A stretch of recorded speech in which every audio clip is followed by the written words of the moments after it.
Hey guys, this is Eric with SNATO Diagnostics. Today it's story time. So yesterday I had a customer, you know, where he had an electrical issue. Okay, he had a P0851, which wouldn't let the car turn on. The car wasn't turning on at all. Okay, so he called me. He's like, hey, do you do electrical?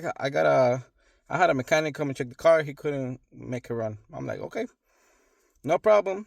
We do diagnostics.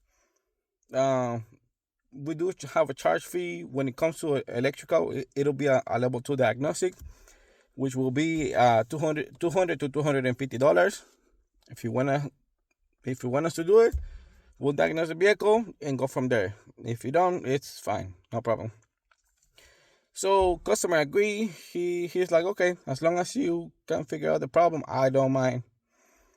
So I got there, started checking. Came to find out that there was no voltage at the inhibitor switch, or if you want to call it, the park safety neutral switch. There was the 12 volt that feed that wire didn't. It was non-existent. So what I did, pull out my wiring diagram, and I found out that it was it was powered by the fuse, by the backup light fuse. So I went there, I checked the fuse, it's blown. So I was like, okay, easy enough. So I went there, I took out the old fuse, put it back together. I started having the park signal and saying that it was in park. Before it wasn't doing that. So I was like, okay, no problem. So then I come and try to start it.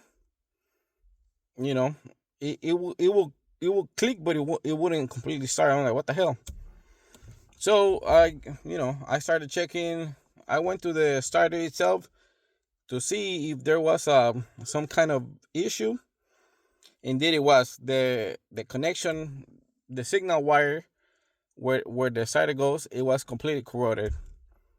So I was like, okay, let me clean it. I clean it. I put a new battery terminal positive on the side because it was corroded as well. Replace those wires. No problem. Car starts right away. Did it a couple times. I went on a test drive. No problems at all. Okay.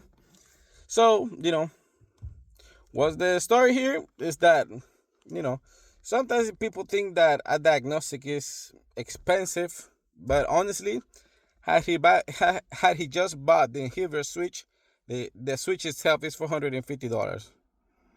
Okay, and that wouldn't have solved his issue, which would have led him to spend more money in the long run because now he has a switch, and then he has to call me to diagnose the issue. So that would have been an $800 repair.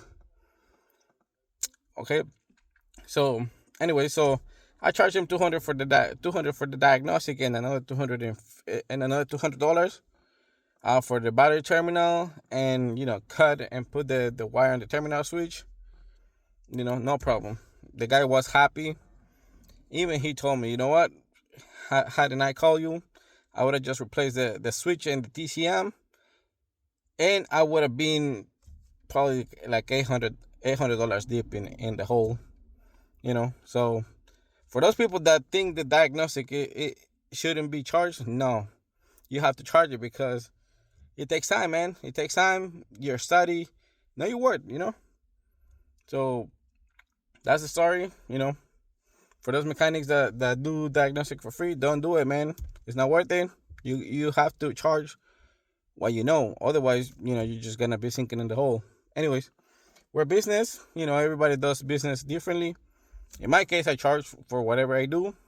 I do give warranty, a year warranty. So that's what it is, man. Alright, guys. I will see you guys on the next. Take care. Bye bye.